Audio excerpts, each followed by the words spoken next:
They thought we were extinct, a footnote in a forgotten war. But they were wrong. The stars are quiet now, but that silence? It's not peace. It's waiting. Waiting for the next breach. Waiting for the next scream. We burned Earth to stop them. We collapsed the cradle of our species to buy time. And in the ashes, we survived. This is not the story of how we won. This is the story of how we refused to die, of what it cost us, and of what waits, just beyond the edge of known space, watching, thinking, hungry. If this story moved you, if you believe humanity is more than empire, more than conquest, then help us keep the fire burning. Like, share, and subscribe to support more stories that push beyond the stars and deep into the unknown. Drop a comment. What would you choose? Survival at any cost, or the freedom to fall as yourself? And remember, they're still watching. We're still here. And the next breach might already be open. He disappeared beyond the farthest star charts, pursuing a silence too vast to echo, fleeing memories no one dared to believe, and stumbled upon something that defied every law of known existence. Not in any xenobiology registry, not charted on the old starway maps, not even in our darkest myths. A dying beast, born of both frost and flame, and a decision that would redefine the man he'd become, not as a researcher, but as redemption incarnate. If that tale struck a chord, if you too believe that even the most fearsome beings deserve a chance beneath unfamiliar suns, then linger. There are more forgotten truths out here, waiting to be heard. Let the silence speak for them. At the farthest edge of a forgotten celestial wasteland, on the glacial frontier of Cryonax Theta, stood a man now known only as Darren Salas. Once revered among Earth's elite theorists, drowned by overclocked cities and the deafening noise of digital obedience, Darren vanished aboard an outbound supply vessel, his ticket to obscurity, traded for a chance at inner quiet. His refuge was a prefab survival pod, angular, frost-blasted, locked to the edge of a methane-carved escarpment. Its composite armor, forged to endure the universe's deadliest chills, held back a cold so absolute it could snap bones like twigs in seconds. The nearest outpost, a derelict mining station named Core of Deep, sat 120 kilometers south, far enough to forget he'd ever existed. Silence. Blessed void. He'd exhale each morning, stepping into the frost by dawn, vapor curling off his lips like phantom prayers, ice groaning beneath his boots. Only my voice remains. No synthetic chatter. No corporate fly drones whispering offers into his ear. No curious eyes asking what past he buried. Arms stretched wide to the pale sky, he greeted the frozen wild like an old adversary. No answers ever came. Just him, the hush, and whatever unsolved riddles slept beneath these prehistoric glaciers. His schedule never wavered. Dawn expeditions aboard his customized Arctic rover, once a military assault unit, now rebuilt from the treads up for xenobiological reconnaissance. He called it Vesper, a nod to a forgotten explorer who once mapped void space using starlight and instinct. Durable, weathered, loyal, Vesper wasn't just tech. It was his only companion. Its thermally sealed cabin shielded him from cryo-death, while its multi-spectrum bioscanners swept the tundra for anomalies nature had no right producing. "Up and at it, Vesper," he'd mutter, hand thumping the frost-dusted dash as he clambered in. "Let's see what secrets this ice-locked rock is still hiding." Soft cerulean light pulsed across the console as it fed him live atmospheric reads, air pressure swings, solar radiation spikes, and a storm surge probability high enough to paint the evening sky in violent emerald arcs. Long before his exile, Darren Salas had been revered across the star systems, an authority on life sculpted by chaos, heat, and freeze. A scholar of extremes. But the corporation he once trusted, Helix Core Dominion, twisted his discoveries into weapons of stealth and slow death. When he tried to blow the whistle, they struck first. Smeared his name, erased credentials, falsified accusations. No lab would have him. No council would listen. Academia disavowed him. Earth erased him. "Their blindness, not mine," he'd mutter on the days when isolation pressed down like gravity. "Out here I belong." No politics, no charades, just data in its rawest form. He packed with precision, decades of repetition carved into instinct. Nutrient assays, cryo-stabilized vials, his locked chronologue, a med-patch synthesizer, and tasteless survival bars that chewed like stone but staved off death. He'd learned the hard way what it meant to face cryonaxes, planes unprepared. A careless venture in his first weeks had cost him his left pinky, blackened and claimed by the frost. That scar, or what was left of it, served as a frozen receipt for one brutal lesson in humility. On this particular dusk, as Cryonax's twin suns melted into the storm-glass sky, staining the ice plains with amber and violet fire, Darren drove Vesper through a narrow maze of jagged frost pillars. Locals from an abandoned settlement once called them frost wraiths, razor-thin towers that seemed to grow with the turning of the moon.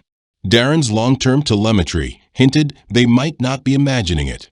He was calibrating a laser scope to measure the tallest shard, an unnatural monolith stabbing skyward, when a sound sliced through the quiet. High-pitched, unsteady, a cry that splintered the cold like a bone saw. It wasn't the erratic whir of chitterbugs or the metallic rasp of snowbats. No, this was alien. Not just foreign, but wrong. It lanced into his chest, not with cold, but with something worse. A suffocating weight of dread. What in the black spiral was that? He breathed, narrowing the lens on his visor to a tighter spectrum. The cry returned, more anguished, more sharp, rising from the direction of a half-frozen basin roughly 500 meters out. Whatever it was an echo. It was suffering. "Begin entry," he commanded, his voice low and quick.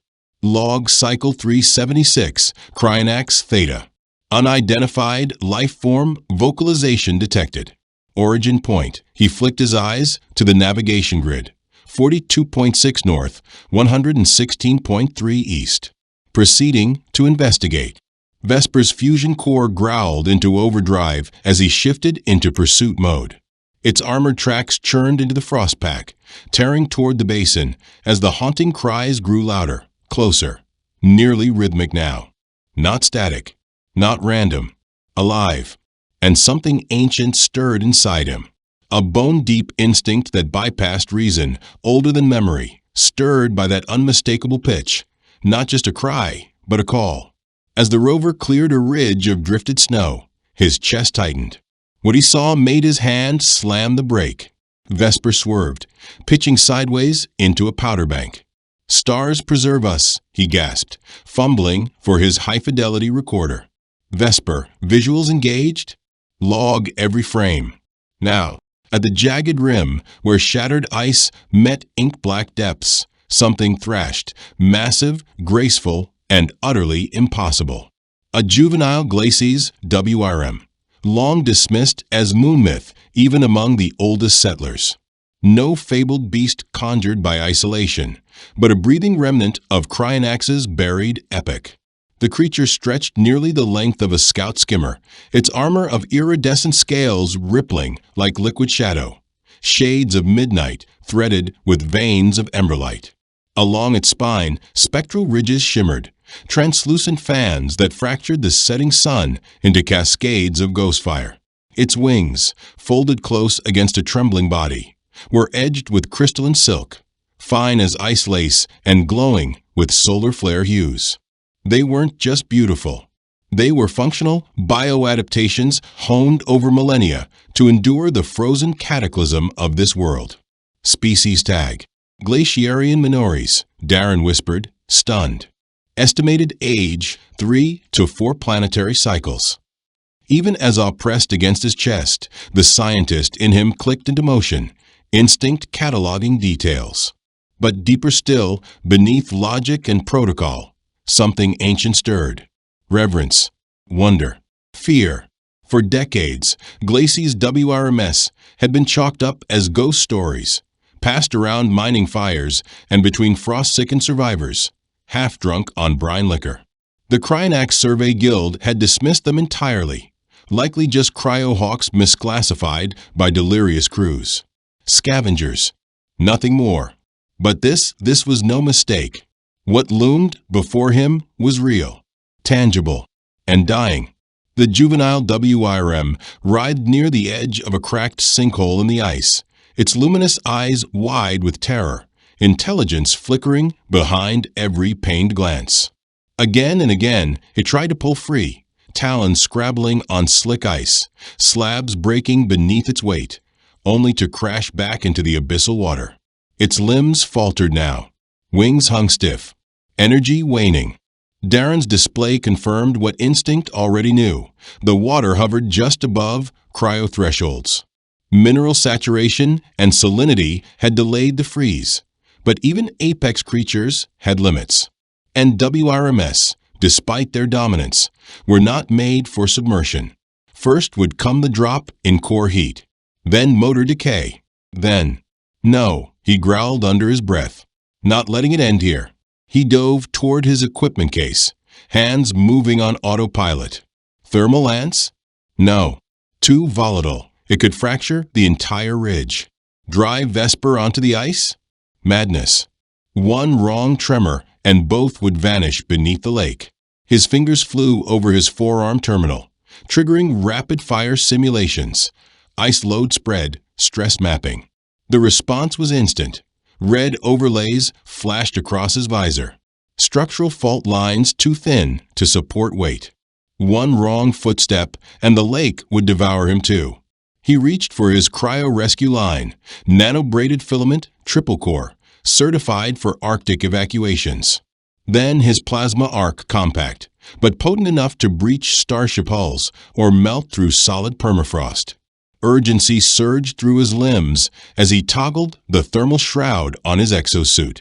A muted pulse rippled through the inner mesh, energizing the microfilaments laced throughout, designed to shield vital organs from the creeping cold of atmospheric collapse.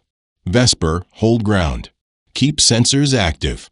Full spectrum telemetry. He didn't turn back as he looped the rescue coil across his chest. If I'm not back in 30, trigger the fallback chain. Upload entire session log to Relay Station Icarus. Broadcast emergency code. The hatch sighed open, wind screaming into his helmet like a banshee let loose from a void. He stepped into the bruised twilight toward a myth made flesh and a decision that weighed heavier than any scientific prize. Vesper responded with a hesitant series of data pings, its HUD flickering with amber distress. "Yeah, I know it's insane," Darren muttered, tapping the dash in reassurance, like soothing a frightened animal. "But sometimes madness is the price of discovery." He hesitated, voice dropping. "Besides, it's not like anyone's keeping tabs on a dead man." The moment he crossed the threshold, it felt like stepping into the open mouth of an invisible predator. Even with the suit's thermal buffering, the cold hit him like a physical blow, sharp, merciless, alive. In just an hour, the surface temp had nosedived another 10 degrees, and with Cryonax's twin stars now eclipsed behind the horizon, wind chill slammed the planes with fatal precision. "Definitely not in the Cryonax field guide," he muttered through clenched teeth, extending a collapsible tension rod. It clicked into place with a satisfying snap, his one tool to test the treacherous surface beneath him. Chapter 12. So you've stumbled across a dying ice WRM. Great. You're about to either rewrite evolutionary history or become a cautionary tale carved into a memorial buoy. The WRM spotted him and released a call, fainter now, laced with layered tones that his neural implant couldn't decode. But the message didn't need translation. "Help me." "I hear you," Darren called out, his voice brittle in the frozen air, like it might shatter if echoed. "I'm on my way. And just so we're clear, this is completely improvised. I'm a biologist, not a WRM psychologist." He kept his stance low, arms extended for balance, feet shifting in careful inches. Every movement sparked a fresh warning in his HUD. Structural threshold breached. Ice load exceeded. Immediate withdrawal advised. Fracture potential. 68% and rising. Still, he advanced. Just over 5 meters from a breach, the ice beneath him moaned.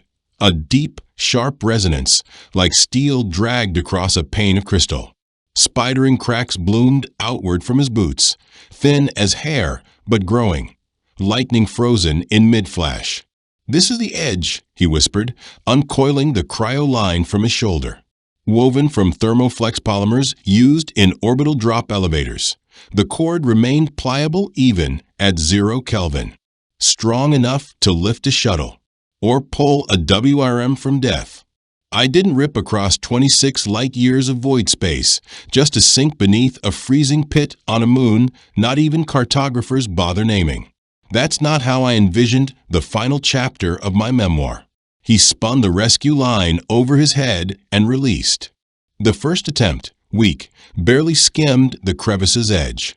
The second, wide, slid uselessly across the slick sheet near the WRM's shivering flank. "Of course I flunked precision throws at the academy," Darren muttered, not expecting the ice to reply. The increasingly weakened creature turned its glowing eyes toward him, an expression that almost resembled embarrassment. Darren gave a dry, breathless laugh. Admittedly, rope skills weren't on the xenobiology certification track. He adjusted his stance and drew a slow, steady breath. "This definitely wasn't on the syllabus when I wrote my thesis." Third time. No margin for failure. He repositioned, recalibrated his aim like it was lab work, then let the filament fly. This time, it soared clean and perfect, a sweeping arc that landed neatly over the WRM's crest and shoulder joint. To his surprise, the creature didn't flail. It froze, submissive, allowing the cable to cinch firm against its armored hide. "All right, friend, this is going to be miserable, for both of us, though let's be honest, mostly you." Darren locked his footing, steam puffing from his mouth as he braced to pull. "Based on mass scans, you clock in around 800 kilos? I normally max out lifting a field kit. But hey, physics." As the WRM's claws scraped against firmer footing, it heaved with a sudden instinctual lurch. Darren stumbled backward, every tendon straining as he fought to hold tension, pulling with every fiber he had. With one last agonized effort, the creature spilled onto the ledge, free of the lake's chokehold but trembling violently. Wings collapsed like torn banners. The crystal tips of its wing fins struck the ice with a brittle, musical clatter. "You're rescued," Darren wheezed, cautiously backing away. "But I should really disappear before your significantly larger and statistically bitey parent shows up." The ground beneath his boots trembled, a low, tectonic growl that reverberated through the soles of his feet. He turned slowly, every nerve on alert. Rising from the encroaching dark came a fully mature Glacis WRM, easily rivaling Vesper in size. Its massive frame plated in onyx-scaled armor veined with pulsing amber like magma trapped beneath obsidian. Its eyes, twin vortexes of elemental fury, locked onto him. "Right. That's you." Darren slowly raised his hands. "I just pulled your hatchling out of a death pit. No need for vaporizing. Or snacking. I'm not exactly gourmet material." The beast stepped forward, ice groaning in protest beneath its colossal bulk. But then it paused, its head tilted, watching, listening. That's when Darren saw it, metal glinting faintly around the WRM's hind leg. Squinting through his visor, the image sharpened. A vicious restraint clasp, brutal iron teeth clamped around flesh, dried blood frozen in the grooves. A chain, thick and rusted, snaked back toward a glacier-lock boulder. "So that's why you didn't come," Darren breathed. "You're trapped." The cold that hit him this time wasn't from the atmosphere. It was realization. Who would? The answer arrived in the rising screech of an overclocked hovercycle, its engine signature tuned for polar terrain. Darren dropped low behind a ridge of snow, just as two shadows crested the very slope he'd descended minutes earlier. "Told you the matron won't stray from the anchor point," growled one of them, a hulking brute. his face a war map of old fire scarring and fatigue etched in skin. These things freakishly loyal. They'll die before they abandon a hatchling. Shame the kid went for a swim, said his companion, a rail-thin woman with porcelain skin and pulsing neural tracery glowing around her orbital sockets. We were counting on both. Double specimens would have tripled the creds.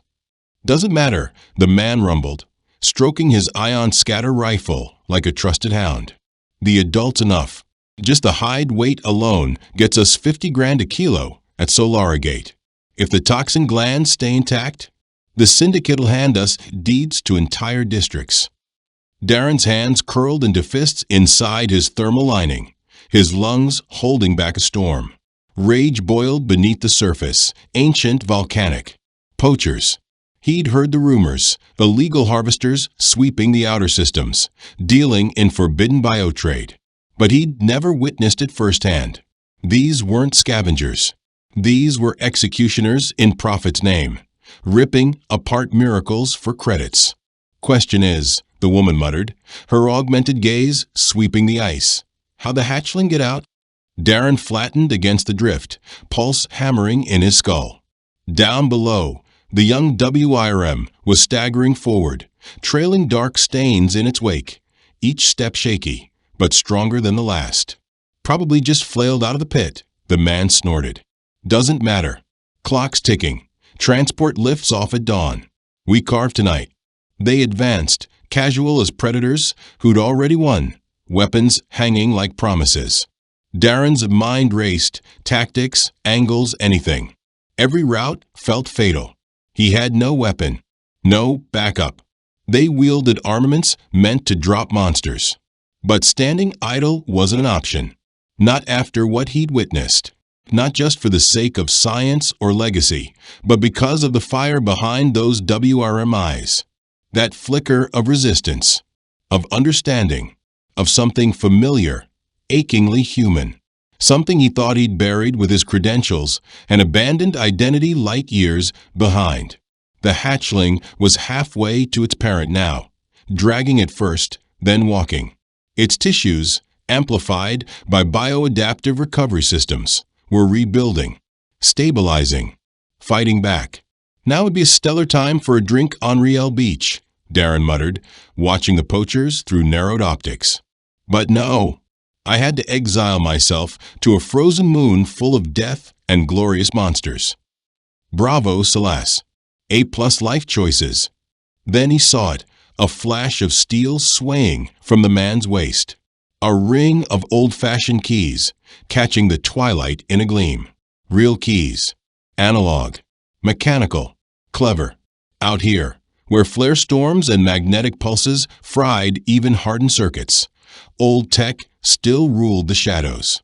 The elder WRM stayed anchored, shackled. The poachers didn't fear her now, not with iron chains biting into her flesh. Darren's pulse surged. The matron didn't move. She remained statuesque as the pair approached, whether paralyzed by despair or bracing like a loaded trap, he couldn't be sure. But her stare didn't blink. It pierced through the gloom with surgical clarity, tracking her captor's movements like guided weaponry. He needed a distraction. Immediately, he reached into his field kit and pulled a high-intensity flare, designed to punch through blizzards, ion waves, and hellfire. Whispering a quick apology to whatever night fauna he was about to traumatize, he twisted the ignition ring and lobbed the flare away, far from the WIRMS, far enough to fool eyes and instincts. It corkscrewed through the dusk, trailing a comet tail of cerulean phosphor, then detonated in a roaring cascade of artificial dawn, scarlet and gold erupting against the darkness like a second sunrise. It would burn for nearly 3 minutes. With luck, that might be enough. Both poachers whipped around, weapons lifted, reflexes flaring. The matron jerked hard against her chains, muscles rippling under layered scales. Metal groaned, strained, but held. What the hell was that? The woman snapped, her eyes flickering as the neural mesh tried to recalibrate in the flare's sudden bloom. Go check it, the man barked, gesturing with his weapon. Could be an outpost drone. I paid good money for silence, but you never know who's listening. They don't patrol this sector, she muttered, scowling as she powered up her hover rig, its turbines whispering across the frost pack. And they don't use pyrotechnics. Just move, he hissed. I'm not letting you screw this haul because you got philosophical. As she glided off toward the false beacon, Darren's moment opened. He moved fast, slicing low through the maze of frozen pillars, boots crunching softly through crusted snow.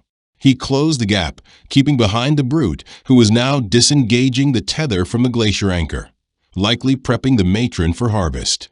Darren snatched up a jagged ice shard, broken clean from a nearby spike, about the heft of an old research volume. Dense. Weighty. Here we go, he thought grimly, murmuring a quiet appeal to any benevolent force watching from above. He swung. The blow landed solid. The man dropped instantly, crumpling into the snowdrift like a collapsed tent, motionless. No regrets, Darren muttered, already kneeling. His hands dug into the man's jacket, fingers searching frantically for the key that would break the chain. He rolled the man onto his back, cataloging his condition with clinical detachment. The chest rose and fell, shallow but rhythmic. Unconscious. Not terminated. I'd love to say this wasn't personal, Darren muttered under his breath, but let's not lie to each other. Poaching's bad enough. Species trafficking and biochemical warfare? You're well past the point of moral redemption. Oh, and neurografting. Can't forget that little war crime. There were half a dozen keys looped onto a crude ring, but one drew his attention, smaller than the rest, asymmetrical, clearly shaped by hand.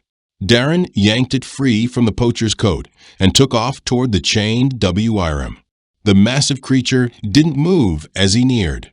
Its luminous gaze never left him, silent and unblinking. Not hostile, not passive, just watching. Whether that meant understanding or coiled vengeance, he couldn't say. I'm not here to hurt you, Darren said softly, holding up the key with slow precision. He knew the translator embedded in his neural array wouldn't help. No one had cracked the language of WRMS. This came down to body language, intention, vibe. Also, please don't eat me. I'm mostly tension and recycled caffeine. Practically inedible. Nutritional profiles a disaster. Haven't seen anything green since last solstice. They always misjudged us. For over 100 years, the Galactic Council filed humanity under irrelevant. A child race, barely off its homeworld. Tolerated, observed, politely ignored. The Yari, who governed the trade corridors of the Inner Rim, thought us loud, undisciplined. The Trasin, cold-blooded empire builders, saw us as resource-hungry savages. And the Eldrin, the so-called firstborn, believed their ancient, calcified authority would last forever. They were all wrong. They didn't know what we were constructing in silence, out past the fringe of Sol, beyond the cryo-shadows of the Kuiper Belt, in the eclipsed orbits of rogue planets, in the gravity wells of dead stars, where no council spy probes could reach. World ships, moon-sized arsenals, built in darkness, forged from betrayal. It began after second contact, when the truth hit like a meteor. At Salier Prime, the Trasin turned on us mid-treaty. Over 1 billion civilians erased in one orbital barrage. The Council responded with condemnation. Empty words. No reparations. No consequences. So Earth made a choice. We stopped playing their game. The plan was brutal, simple, final. Build a fleet so massive, so terrifying, so alien in its own right that no power in the galaxy would ever dare challenge us again. No more diplomacy. No more promises. No more fragility. The Terran Strategic Command was born in silence. World leaders, once divided by flags, borders, old grudges, put down their fights overnight. Salier Prime had shown them the truth. One horror reel was all it took to unite a species. I still remember the day they drafted me. I was nobody back then. A zero-G architect building scaffold webs around hollow moons. And then they pulled me out of a mining rig. They pulled me out of a mining array orbiting Neptune and gave me two options. Sign on to the Black Directive or vanish into a deep well, forever unspoken. I signed. We built where no sane species dared to go. We carved out dwarf planets, lining their cores with neutron-dense alloys forged in collapsed star crucibles. We welded entire asteroid fields into armored skeletons, scaffold monstrosities fit for war. Some of our ships dwarfed moons. Others were planetary juggernauts, self-contained fortresses housing entire legions. Millions of troops. Onboard foundries. Hangars wide enough to launch fleets by the dozens.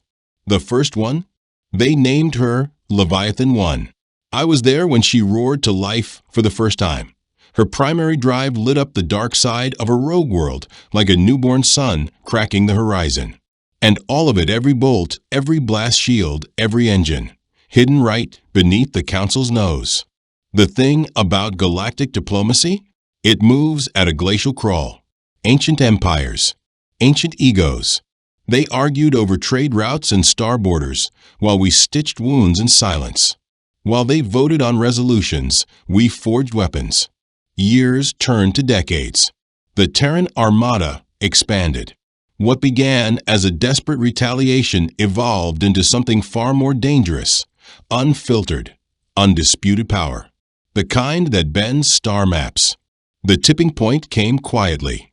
An Athery scout wing, too curious for its own good, detected gravitonic anomalies near the Glycsa 581 corridor. They sent a recon frigate. It never came back. For the first time in generations, whispers crept across the void, rumors of something stirring in the dead light of the outer rim. The Council laughed. Human ghost stories, they said. Idiots. They didn't know what we already knew. 7 world ships were fully armed. A dozen more near deployment. Swarms of dreadnoughts and support vessels stood by, cloaked beneath gravity shadows. The Council summoned Earth for reprimand, a final scolding. But no one showed up. Instead, the President sent a transmission etched into history. We will not kneel. We will not wait. Watch the sky. 2 days later, Leviathan 1 emerged from fold space and entered Council territory. The galaxy wasn't ready. It was the single largest construct ever to appear within diplomatic range. No parades. No preamble. 1 minute, open stars. The next, obliteration. A fortress of steel and vengeance, blacking out the heavens above Ither Prime. I watched the feed from command level, my hands cold, my spine colder. Even after building her from framework to reactor, nothing prepared me for the moment she arrived. Pride and terror danced in my blood. Status, growled General Mercer, his voice the gravel of every sacrifice that had led to this reckoning. All systems nominal, reported Commander Juno, scanning the tactical grid. Weapons armed. No hostile lock-ons yet. Of course there weren't. The Council fleets were nowhere close. Their fastest interceptors. Their fleet wouldn't even scratch us. Their defense grids, designed to scare off smugglers and slap down the odd rogue faction, were little more than fireworks against Leviathan's shell. This wasn't a siege. It was a signal. General Mercer turned to me. Put me through. I gave a curt nod and rerouted transmission control to the ship's command array. Its primary broadcaster powerful enough to punch a signal across every system on the Council grid. When he spoke, his voice became law across the stars. This is General Thomas Mercer of the Terran Strategic Command. As of this moment, Earth severs all ties with Council agreements. We remember Salier Prime. We remember the betrayal. Any hostile move will be returned with disproportionate force. You've seen our reach. Let this stand as your only warning. No theatrics, no confusion, just gravity. The Council chambers, naturally, descended into uproar. We monitored the feeds. The Ithery diplomat was screeching something about unlawful aggression. The Trasan contingent demanded trade sanctions. Amusing, considering they'd reduced 1 billion lives to dust.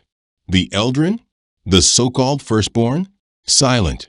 Their withered faces gave nothing away. But we knew. They were afraid. Multiple contacts inbound. Juno called from her console. Rimward forces converging.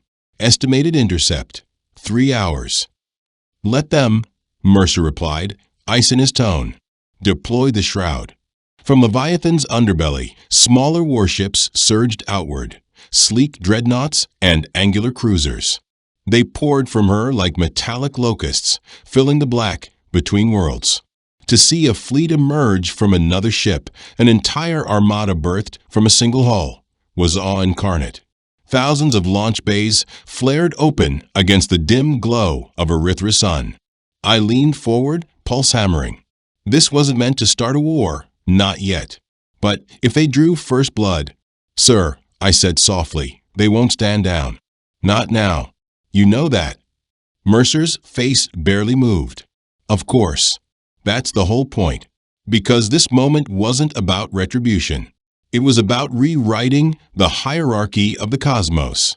Humanity had spent centuries on its knees, petitioning, bargaining, sacrificing. And what had we earned? Abandonment, exploitation, death. Now, we held the only language the galaxy respected: fear. But fear alone wasn't enough. It had to be carved in fire. Contacts breaching system edge. Juno called. Lead vessel, Trassin war barge. ID Dominion's fist. They're spearheading the charge. I almost laughed. The Trassins again. Predictable. Form up, Mercer ordered. Shield wall active. Do not engage unless fired upon. We waited. Each second crawled like a wounded thing. The enemy armada loomed closer. Hundreds of vessels in disciplined formation. Weapon arrays glowing like angry suns. Then, without warning, a single energy beam lanced forward from Dominion's fist, targeting one of our forward ships. A miscalculation they'd never survive. Return fire, Mercer said. And then the sky broke. Leviathan's first volley thundered through vacuum, rage made real. Its magnetic guns hurling mass so heavy and fast. The slugs hit like god fists, hyperdense projectiles traveling so fast they might as well have been singularities. The first line of Trassin warcraft disintegrated in bursts of molten metal and shockwaves that lit the void. They didn't retreat. They vanished. Status. Mercer asked calmly. 30 confirmed down, Juno replied, eyes scanning the devastation. The rest are scattering. Chase them, he said without blinking. No survivors. Our dreadnoughts surged ahead, merciless and silent, mopping up the remnants with surgical precision. The Council's fleet, so arrogant, so certain they'd humble humanity, was extinguished in under an hour. 0 casualties on our side. Not a single burn mark on Leviathan's plating. And as our guns cooled, the message went out, uncensored, unavoidable, undeniable. This is Earth's power. Test us again, and your worlds will burn. But triumph carries weight. Within days, the stars buzzed with fury. Emergency council sessions. Urgent cries for unified retaliation. Bounties placed on every Terran ship. They're mobilizing faster than projected, Juno warned. Old enemies forming coalitions. Even ancient blood feuds are dissolving. They'll come, Mercer said. Good. We need the excuse to finish what they started. And he was right. Our intelligence streams confirmed it. Even the firstborn, the ancient ones, the architects of the old galaxy, were stirring. Massive vessels, older than Earth civilizations, creaked back to life. Relics of forgotten wars. Woken by fear, back in the Sol system, the other Leviathans prepared. 7 total, each one more massive than the last. Leviathan 1 had been the opening act. I returned to Mars briefly, though rest never came. The war had begun. There was no returning to silence. I met with Director Hale, one of the visionaries behind the Black Directive. A cold-blooded genius, ruthless by design. You know what's coming, he said, eyes reflecting data feeds and death tolls. This won't be a skirmish. The Council will commit everything. I know, I answered. And you understand, he added, voice colder than Mars twilight. We show no mercy, no hesitation. Not this time. I nodded once. No more appeasement. No more blind hope.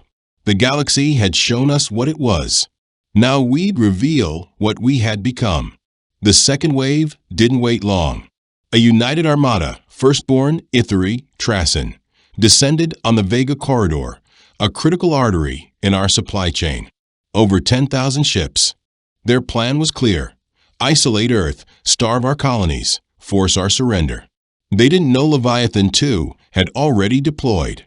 Oblivion, where her predecessor had been spectacle.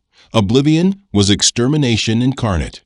Disintegration rays, gravitic imploders, singularity bombs capable of warping spacetime. Nothing in known history had ever stood against her. The Battle of Vega raged for 6 hours. When it ended, space itself looked wounded. The coalition was gone, vaporized. The debris field glowed with dying plasma and broken pride. Our side suffered only light damage. Another message delivered. Humanity is no longer prey. On Earth, the President addressed the world. No talk of compromise. No dreams of diplomacy. They mocked us. They betrayed us. Now they fear us, exactly as they should. We will not stop. We will not bend. The stars will remember this moment, the rise of Terran kind. Supremacy became the anthem. And the crowds? They roared for it. The old banners, unity, diplomacy, cooperation, were cast aside like relics from a naive age. In their place rose a new doctrine, power, retaliation, rule by fire. A few voices questioned the path, whispered doubts, murmurs about morality, about consequences. But those voices were buried, drowned beneath the thunder of rising national pride, swallowed by parades of steel and flame. As for me, I had no illusions left. We'd crossed a threshold, and no part of me wished to retreat. The galaxy had turned its back when we needed it most. Now it would learn what Earth's fury truly looked like. And this was just the overture. After Vega, the so-called Grand Alliance began to crumble. The cracks ran deep, old wounds between species, festering distrust beneath their united front. Their fear of us had stitched them together. But fear is a frail thread when soaked in blood, and we ensured the blood flowed freely. Mercer, now elevated to Supreme Commander, unleashed the next phase. Not invasions, no declarations, precision destruction, a rhythm of chaos.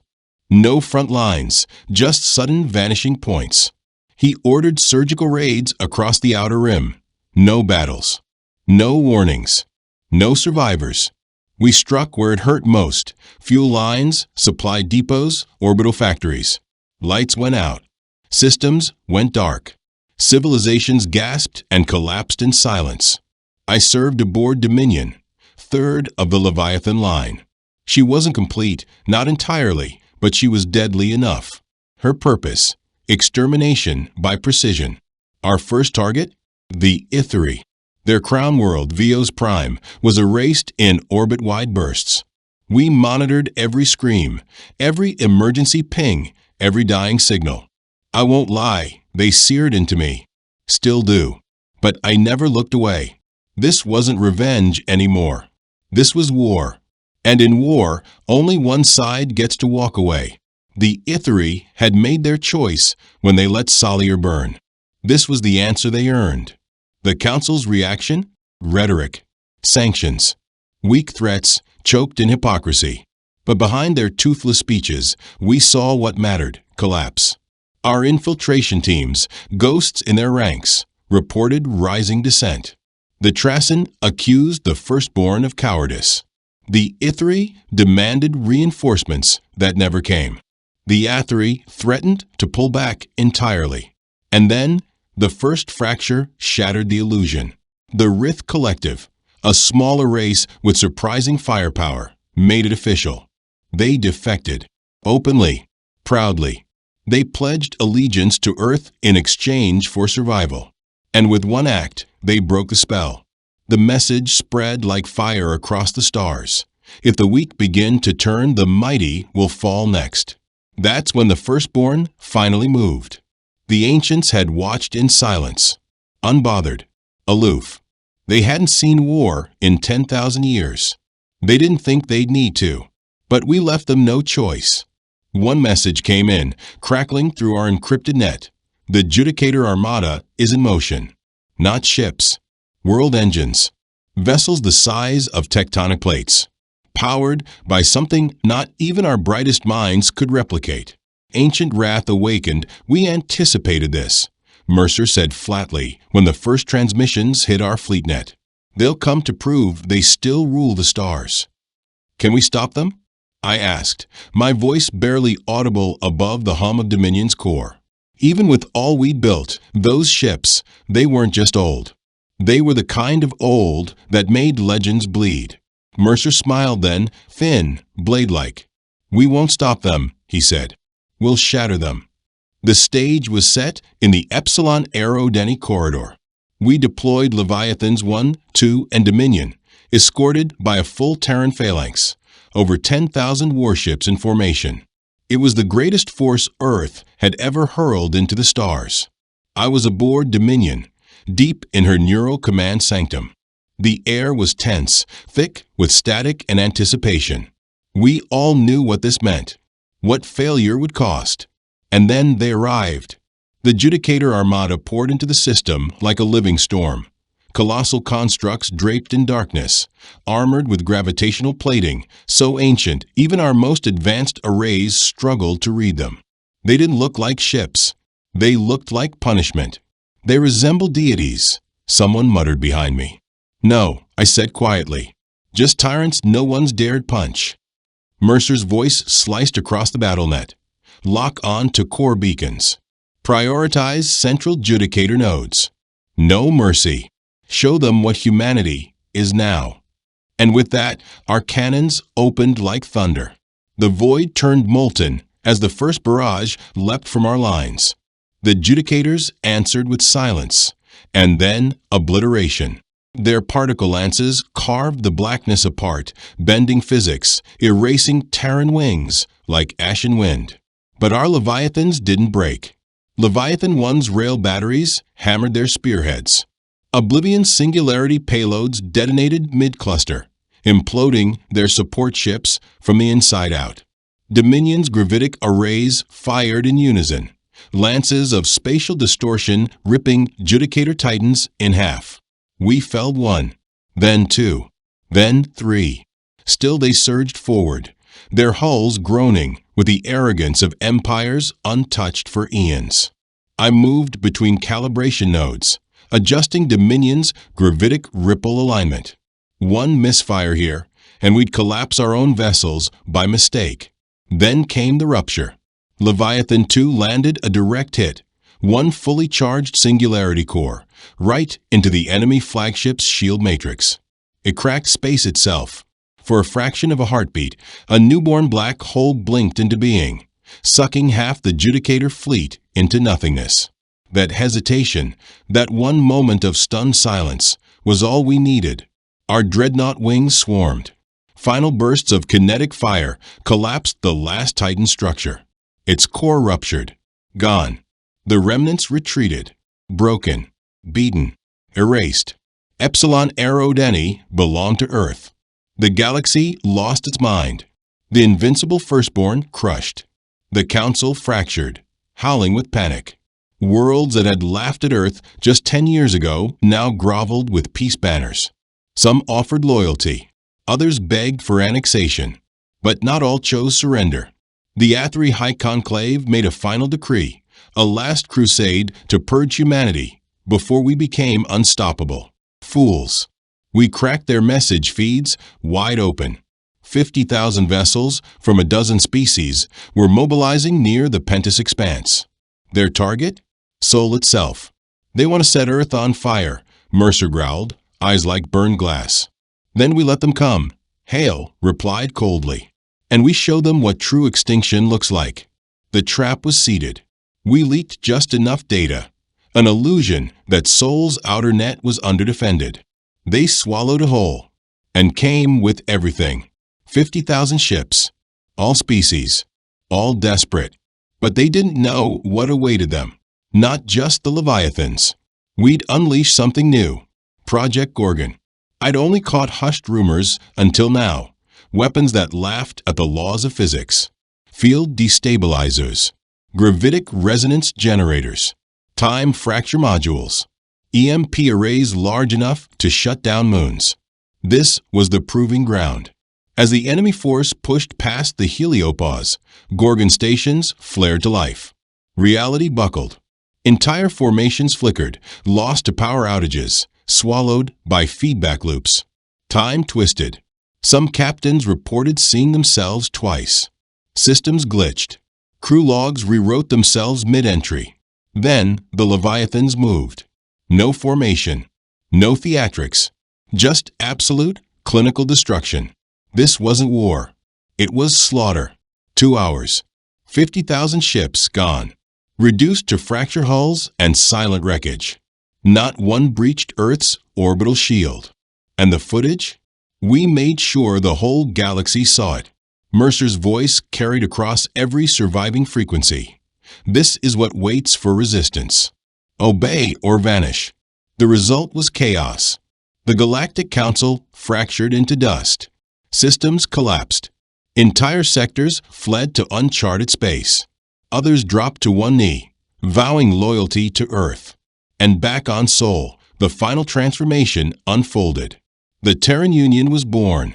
No more planetary alliances. No more democracy. We weren't a nation now. We were an empire. And the stars were ours. Mercer was crowned Supreme Imperator. Hale vanished into the black projects again.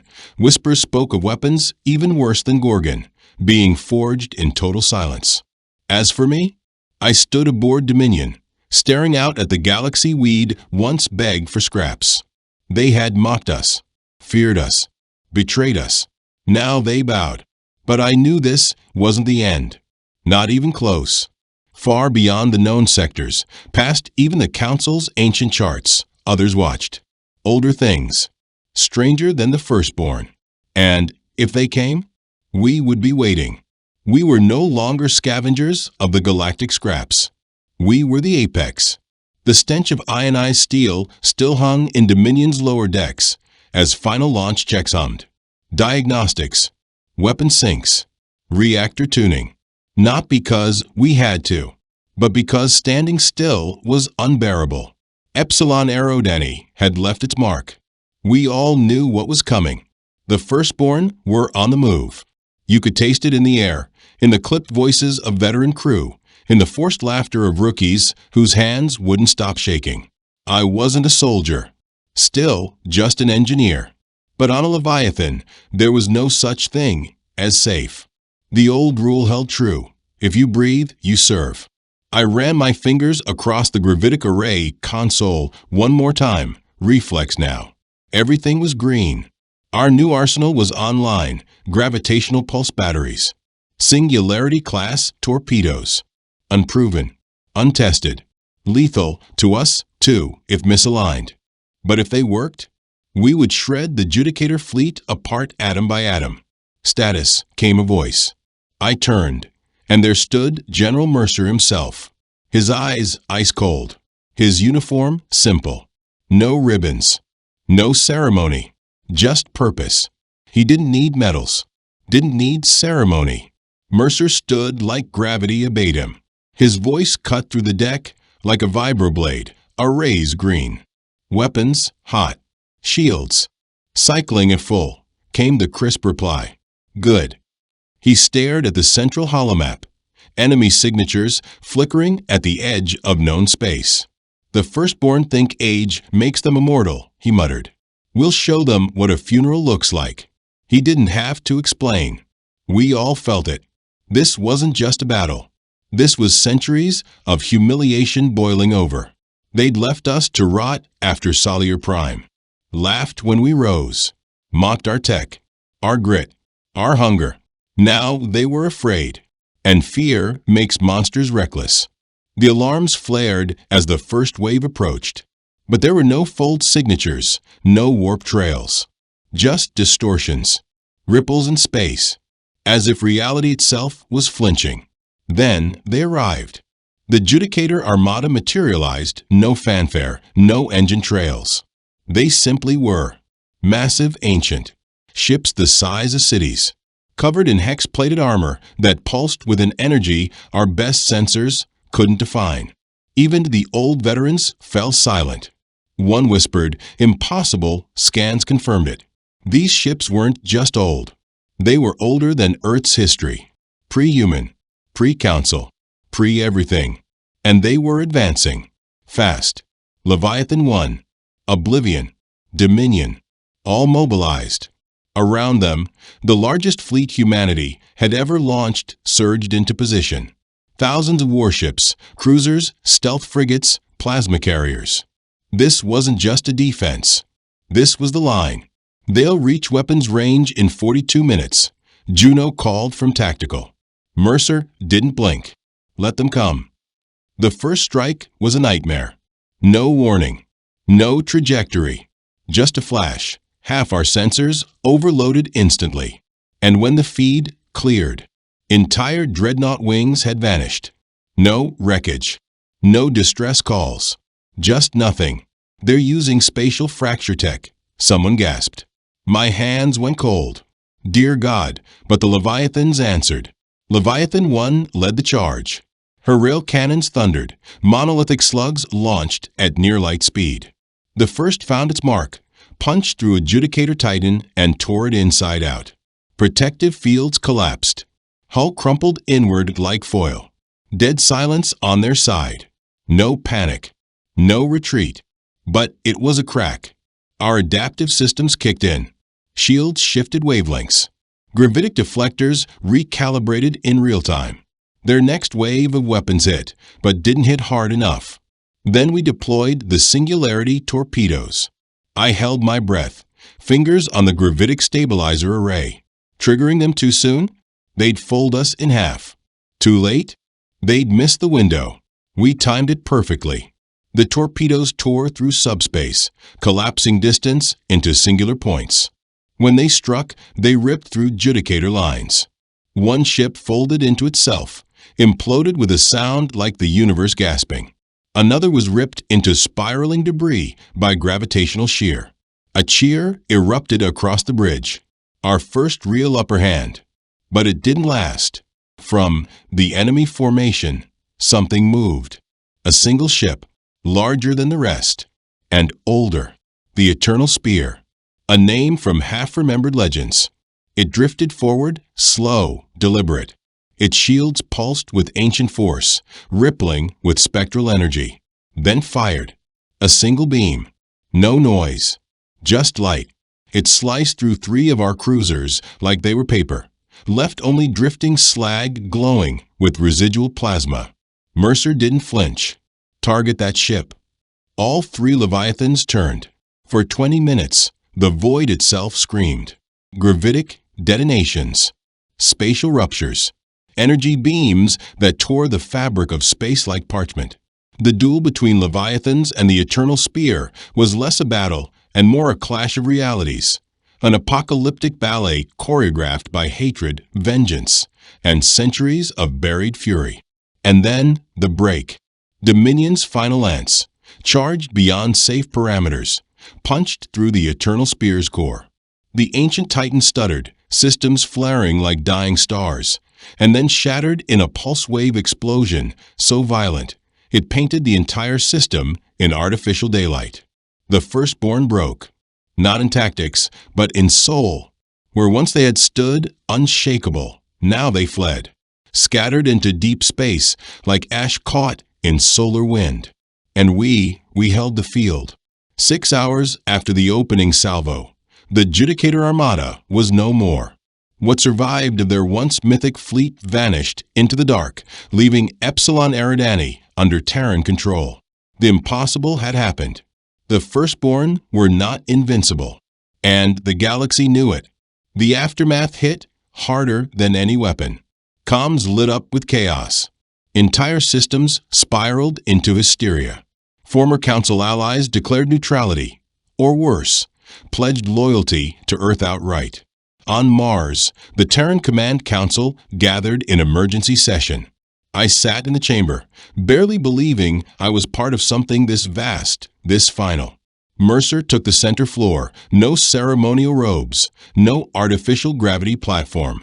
Just the man, the symbol. The council is dead, he said. Flat.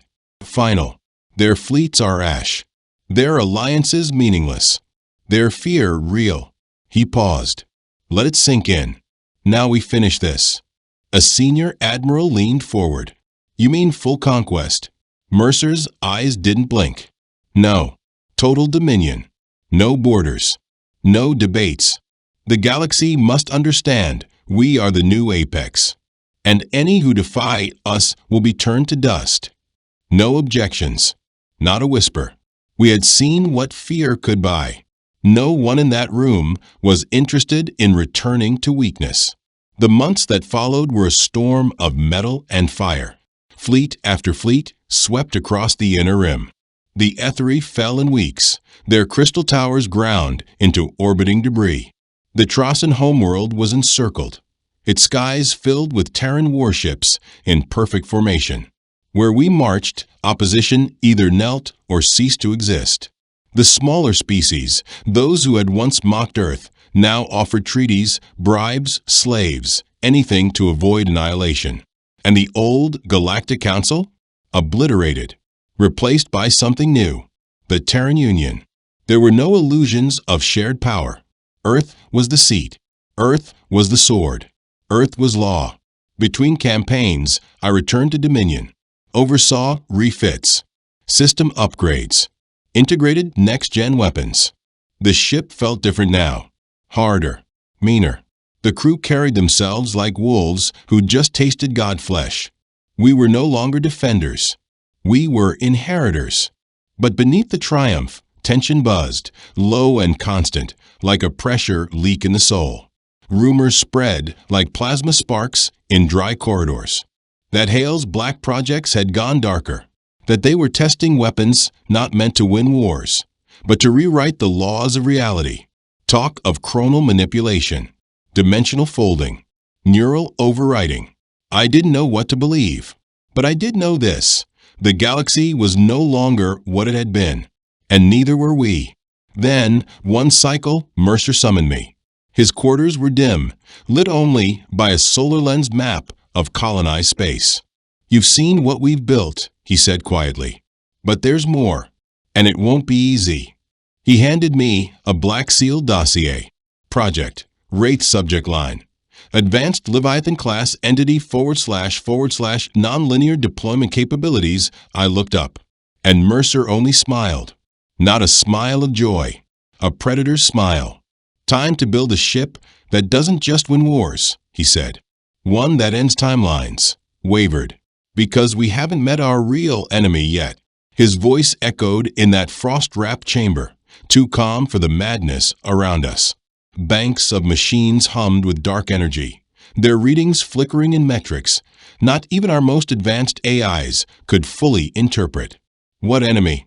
I asked. The firstborn are scattered. The council shattered.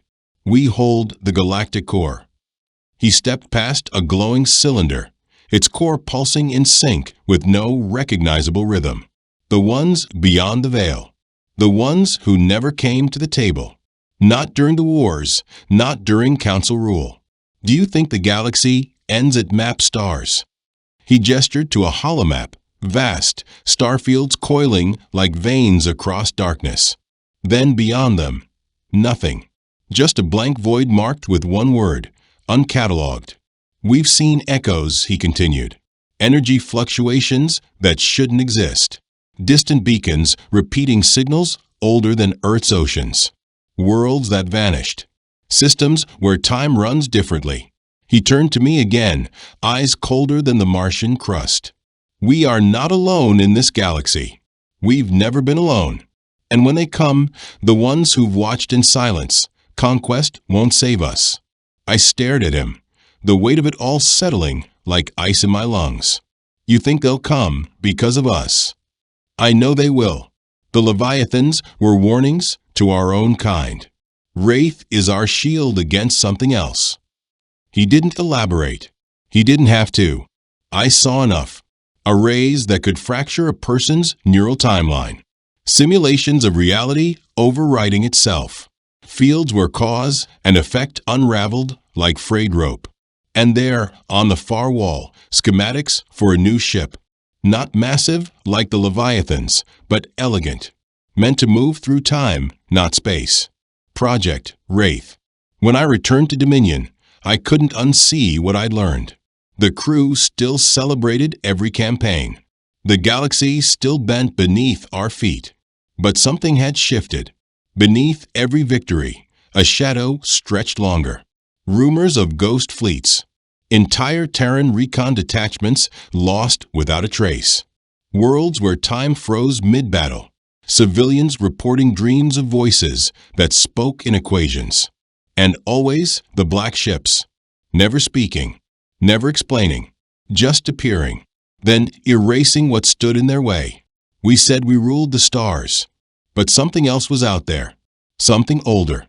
Watching. We called it peace. But we were only buying time. And time was beginning to bleed. No. Maybe because I saw in Corin something I hadn't seen in years. Conviction. Not the kind burned into you by command orders or indoctrination sims, but the raw, dangerous kind that can still choose. Back on Dominion, I filed a falsified report. Said the signal was a ghost, no threat. Mercer never asked questions, but I think he knew. The man had ghosts of his own. The resistance was growing, in pockets too small to worry the high command. But the cracks were spidering, not just among the conquered, but among us. Engineers, pilots, tactical officers who once believed they were building peace and now found themselves architects of tyranny. And Hale? He wasn't stopping. Wraith moved into production. I saw it on the manifest logs, 15 ships, all classified as nonlinear engagement vessels. No coordinates, no rosters. Each equipped with chronospatial drives and memory isolation cores. Ghost ships, outside time, and cause. Then came Operation Skyfall, a classified strike. No press, no comms, no civilian records. I was brought in last minute for a systems check on Leviathan 5 Phantom. Smaller than the first three, but rumored to contain a singularity engine tethered to a living neural cortex. Human? Alien? No one knew. We deployed near the edge of the dark spiral, an unmapped region past the galactic north, where sensor feeds dissolved into static and probes vanished. No known species laid claim. No trade lanes passed through. Just nothing. Until Phantom vanished mid-jump. No wreckage. No distress call. Just gone. 72 hours later, it came back. Docked itself silently on the far ring of Mars Prime. Crew dead. Or missing. No wounds. Just empty. Some of them still strapped into their chairs. One of them had clawed a warning into the console with his bare hands. Don't follow. But Hale ordered another expedition. Mercer tried to delay it. Failed. A second Wraith ship, Spectre, followed Phantom's jump signature. It never returned. I asked Mercer that night if this was the line. Not yet, he said, staring out at the stars. Not until the others see what he's unleashed. And then the dream started. Crew across the Leviathan fleet. Visions of shapes moving backward through time. Of screams that came before the pain. Of stars blinking out one by one. Some said it was stress. Others said it was the Wraith tech leaking into our neuronets. But I remembered Corin's eyes. This isn't victory. It's madness. And somewhere, beyond the veil, something was waking. Hale's smile didn't reach his eyes. They've seen them. Briefly. He tapped a sequence. The hollow display flickered. Frames from a Wraith vessel's internal feed. Stuttering images. Static smeared. A corridor on Spectre, pulsing under emergency lights. Then something moved. A shadow without form. trailing behind itself like smeared paint across dimensions. And then the feed cut. Flat line. "The cruise?" someone asked. "No remains," Hale said. "No minds. Just absence." A silence fell so heavy it felt like gravity itself shifted. Then Mercer spoke, voice low and steady. "We need answers, not shadows." "We need containment," Hale countered, sharper now. "You didn't listen when I said the old laws don't apply here. These intrusions aren't bound by time or space. They unravel causality." Corin stood. "Then why provoke them? Why keep sending wraith ships into the dark?" "Because," Hale said quietly, "we've already been noticed." Mercer turned to me. "How much can our Leviathans withstand?" I hesitated. "Physically? Everything we've built, shielding, gravitic counters, temporal dampeners, they were made to match Council tech. Not this." I looked at Hale. "If what you're saying is true, then we're not dealing with ships or fleets. We're dealing with predators. Conceptual predators." Mercer's jaw tightened. "Then we don't expand. Not yet. We consolidate. Defend." Hale didn't argue. But he didn't agree either. The next weeks were chaos.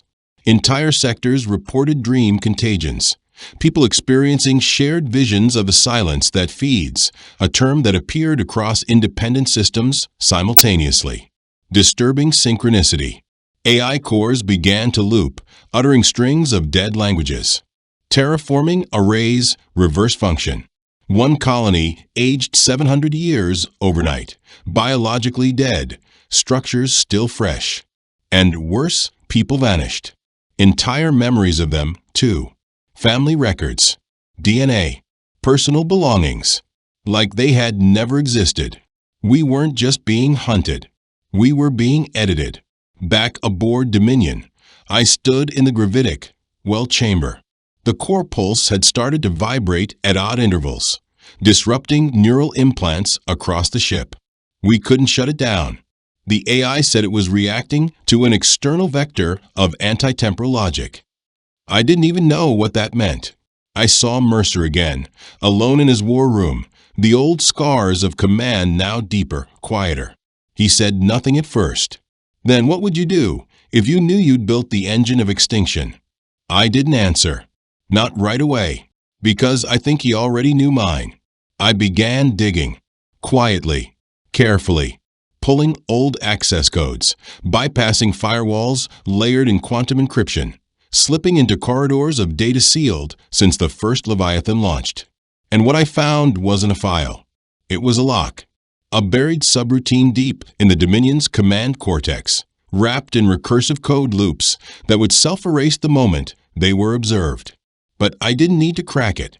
I only needed to know it was there. Because no one locks away nothing with a nuclear-grade firewall. Then came the final breach. Sigma Drift. An old ghost sector, marked dead since the firstborn retreat. The anomaly returned, again. Gravitic waves. Temporal fractures. Radio silence. We sent 2 Leviathans. Only one returned. And barely. Leviathan 7, the Harbinger. Scarred. Fractured. Missing 2 city blocks of its dorsal structure. No enemy signatures. Just a message. Etched into its hull, scorched by what we now understood was not a weapon, but a language. You are not Apex. You are flame. Flame burns brightest before it vanishes. We will unmake the echo you've become. Mercer called it, called all of us. In the final meeting of what remained of the High Command, he stood in the middle of a dying storm. The rebellions will spread, he said. We've broken the chains. Now we wear new ones. He turned to me, then. You said yes once. Say it again. Bring me the proof. Bring me Hale's truth. And maybe we find a way out of this before humanity goes from ruler to memory. I gave no speeches. I simply nodded. And in that moment, I chose war. Not against the galaxy. Not even against the silence. But against us. His words slurred and trembling, as though reality itself had come undone around him. We saw it, or it saw us. I don't know anymore. Shapes that weren't shapes. Voices without mouths. We opened fire, standard protocol, but the shots never landed. Or they did, and didn't matter. They unmade time. They fed on our fear. Not killing, consuming. Like we were never real to begin with. The Admiral tried to fold out. But the NAVAI, it screamed. It screamed. The stars were wrong. The stars were wrong. The log ended in static. And then a whisper. A voice not human. Echoes must fade. Apex must fall. Mercer read the transcript in silence. When he finally looked up, his face was pale beneath the battle-hardened lines. "This changes everything," he said softly. "But Hale?" Hale laughed. "This confirms everything." He slammed a crystalline datapad onto the table, pulsing with schematics, Project Wraith, Phase 4. Weapons not just to kill, but to fracture reality itself.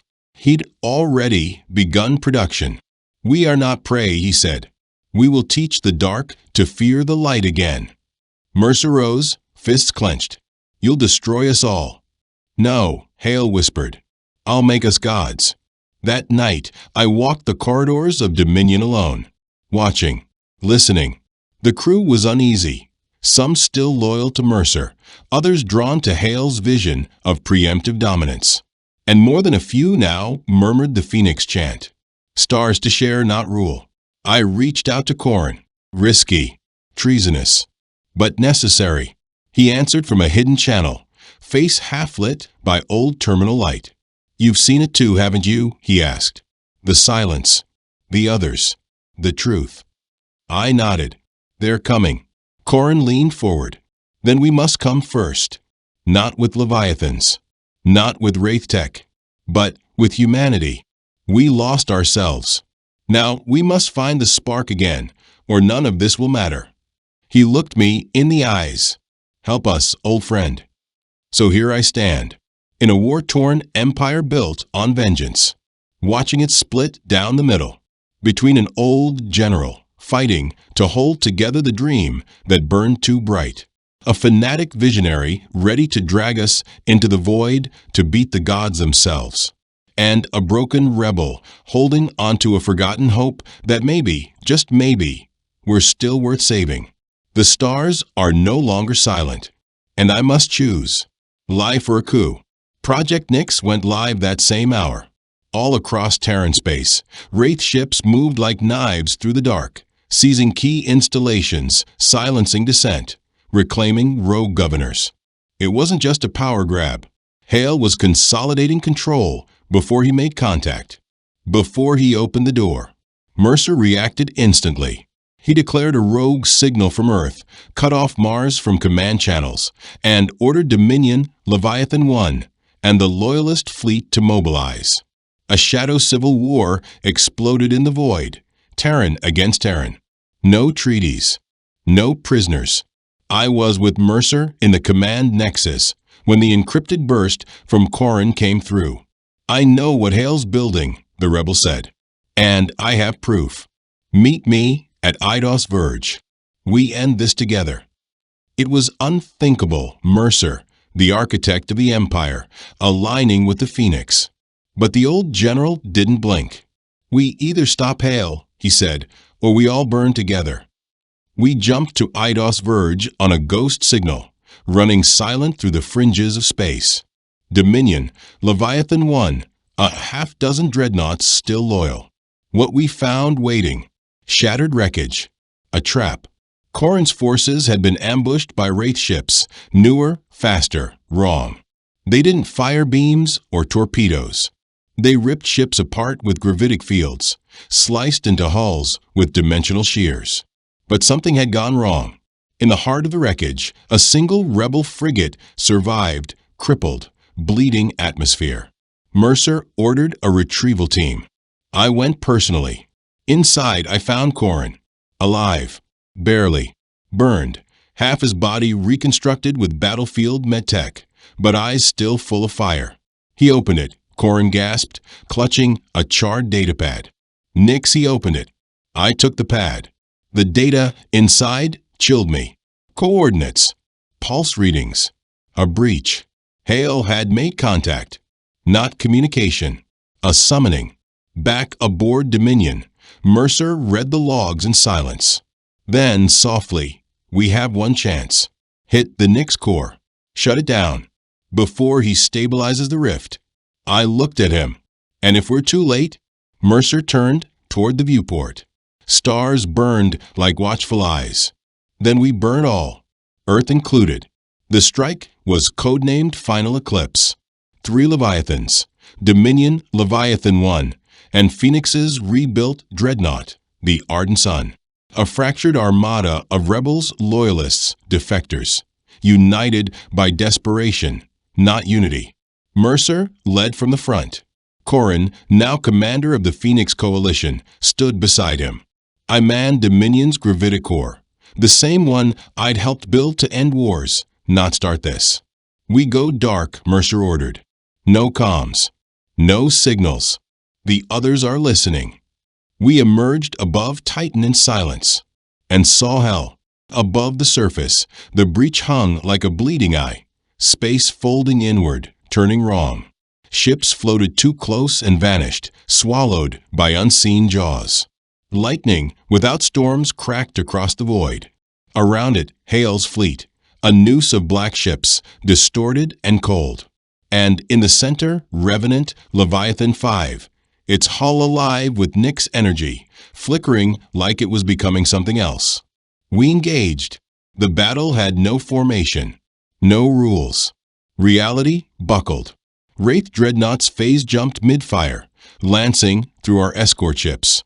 One Terran destroyer imploded from inside, not struck, but erased.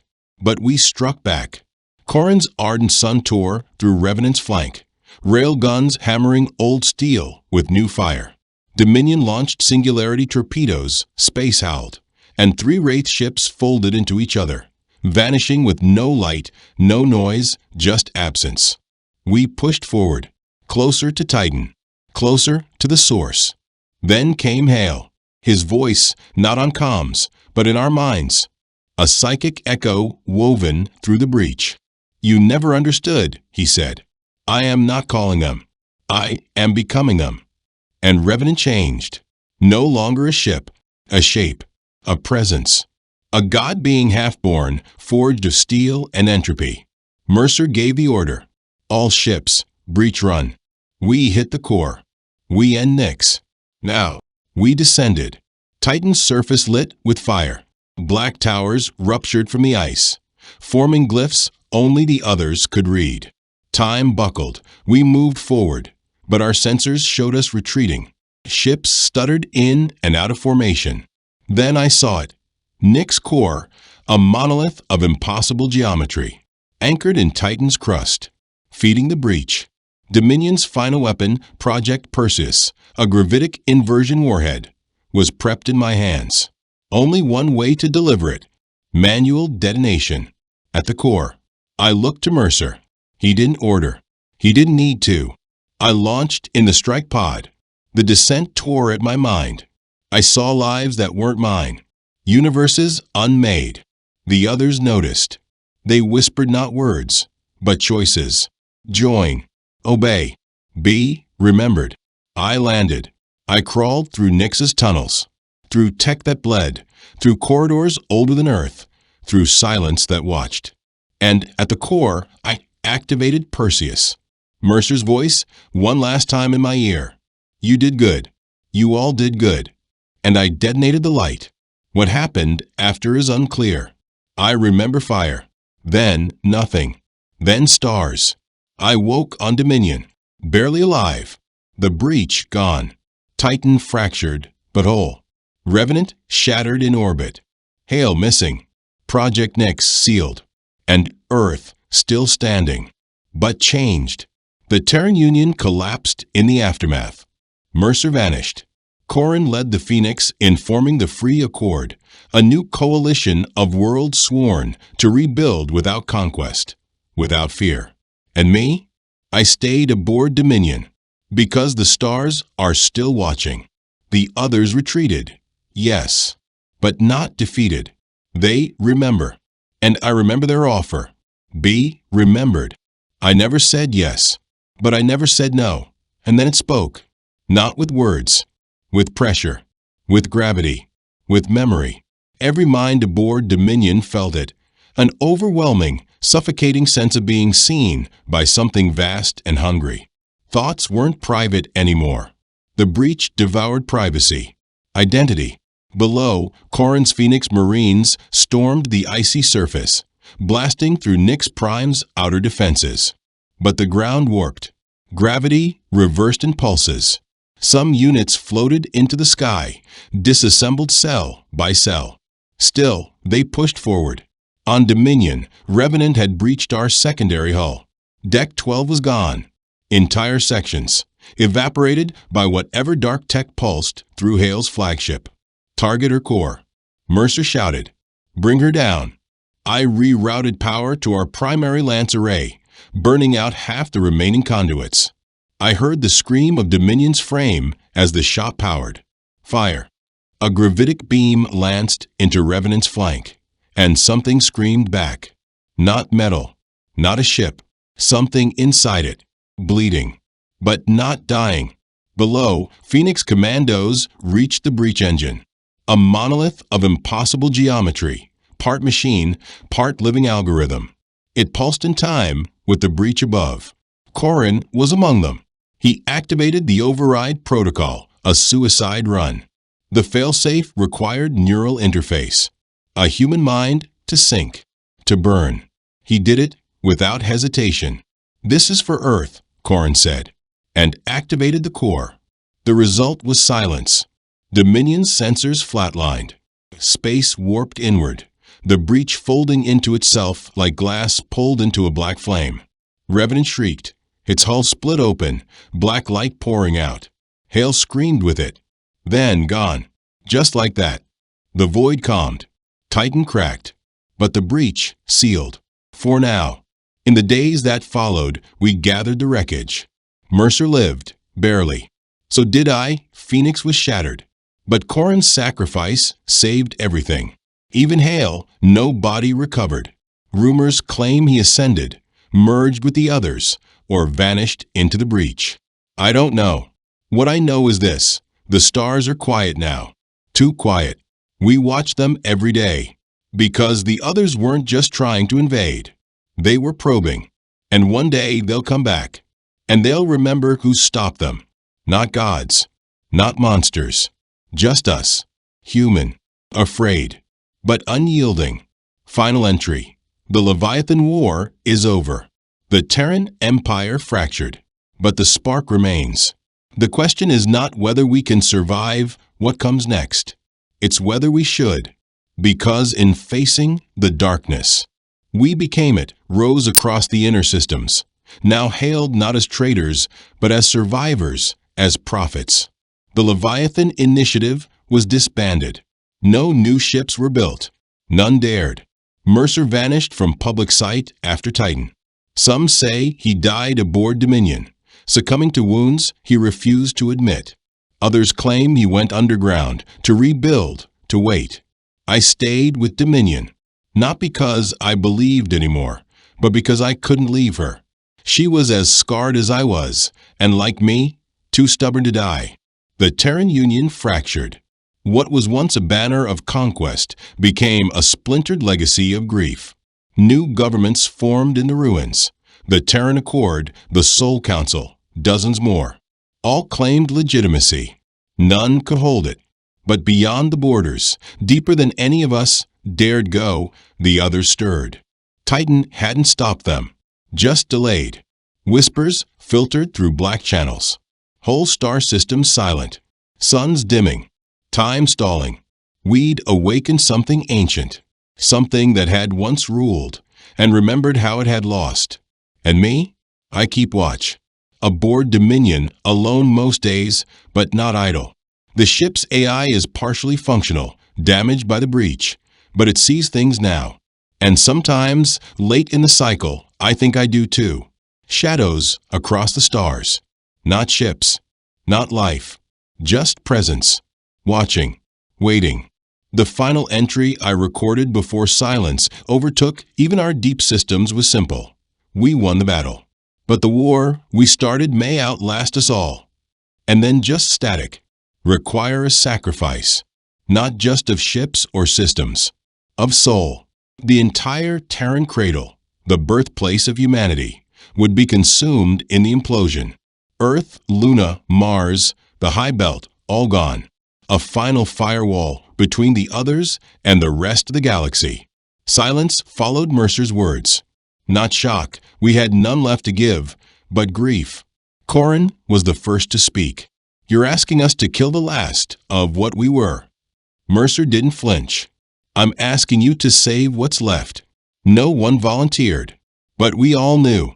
Dominion would be the trigger ship. The oldest Leviathan, scarred and battered, yet still alive. She had survived Salier, the Judicators, the Rebellion Titan. And now, she would be humanity's final weapon. We returned to Sol. What was left of the fleet scattered across the system, protecting the last stages of the setup. I walked her halls one last time. Dominion. I remembered blood on her decks, cheers in her corridors, whispers in the dark. She was more than steel and gravitic cores. She was memory. She was our last line. Mercer stayed aboard with me. He refused to let another take the weight. History will judge us, he said. If there's anyone left to judge. The cascade was a thing of terrible beauty. A slow bloom of annihilation. Time staggered, bent, collapsed. From Jupiter's edge to Luna's scarred ruins, space tore inward. The breach above Sol spasmed. The others reeled. We felt it, not through sensors, but through the silence they left behind. No thoughts, no shadows. Gone. Or, at least, driven back. Earth died. Humanity lived. Scattered across the stars, Phoenix enclaves, Terran remnants, independents holding out on distant moons and stations. None ruled now. No emperors. No generals. Just survivors. And me? I don't know. My last log echoes through a black box drifting beyond the pull of stars. A whisper to whatever comes next. We were monsters. We were heroes. We conquered, we burned, we broke ourselves to stop what we awakened. And in the end, we remembered what it meant to be human. Not in the conquest, not in the war, but in the choice to fall so others could rise, maybe punishment. Dominion hadn't been entirely destroyed, flung instead across the fold, spat out into deep space by the collapsing cascade. The AI was gone. The gravitic core ruptured. Most of the crew vaporized, or worse. I floated for what felt like days, maybe weeks. No signals. No stars I recognized. Just the soft hum of emergency systems, and the echo of everything we'd lost. Then a ping. Faint. Distant. Human. I crawled to the console, hands trembling. A signal from a fringe colony, designation EOS 9. One of the outposts Mercer had hoped might survive. Receiving. Survivors here. Limited power. No contact since Sol fell. If you're out there, we remember. We endure. Tears filled my eyes. Not because I was saved, but because something had survived. A spark in the ashes. I recorded my final log, this time not as a soldier, not as an engineer or ghost of a lost empire, but as a witness. We rose from the dirt of Earth to touch the stars. We made war, built empires, and unleashed horrors beyond imagining. And when the end came, we chose fire. We chose to burn rather than be consumed. That is what it means to be human. We fall, but we do not kneel. Somewhere out there the phoenix still flies. New banners rise. Not for conquest, but for remembrance, for hope, for what might come next. And in the deep black beyond the rim, the others sleep again. For now. But when they wake, we will be ready. And maybe that's the only victory that matters. The colony was small, weather-beaten habitats carved into stone, hydrofarms barely clinging to the edge of failure. But they laughed. They sang. Children ran in the dust beneath an alien sky. They remembered Earth not as a throne, not as a weapon, but as home. A myth, a promise. I stayed. Dominion became a tomb and a beacon. We stripped her for parts, rewired her heart to power the colony's grid. Her AI never came back, but sometimes, when I walk her halls, I swear I hear her voice in the hum of gravitic vents. A whisper, a memory. I teach now. I tell them of the stars, of leviathans that roared across the void, of Mercer and Hale, of Corin and Phoenix Flame, of the breach, the war, the silence.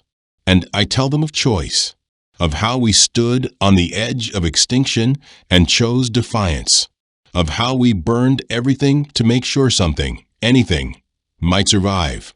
The galaxy is quiet, but it watches, and when it stirs again, when the others rise, humanity will rise too, not as an empire, not as prey, but as something older, wiser, and still burning. We are still here, and the galaxy will remember.